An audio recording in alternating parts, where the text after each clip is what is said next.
অনেকদিন পর নিজের হাতে রান্না করলাম কার্পো মাছ।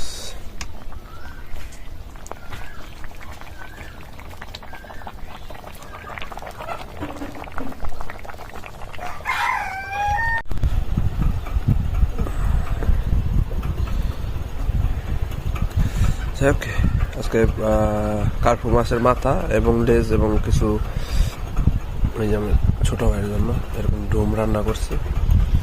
তো তরকারিটা আসলে খুব সুন্দর হয়েছে দেখতে। পুঁই শাক, আলু আর আপনার হচ্ছে ধুন্দুল দিছি আর কি।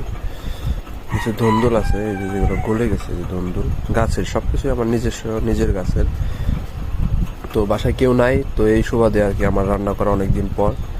তো তরকারিটা দেখতে যেমন সুন্দর হয়েছে এবং খাইতেও খুব মজা হয়েছে।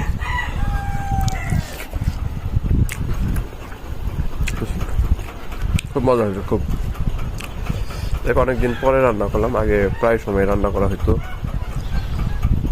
প্রায় সময় বলতে মোটামুটি মাসে 15 দিন তো হইতো। যাই হোক, সবাই ভালো থাকবেন, আল্লাহ হাফেজ।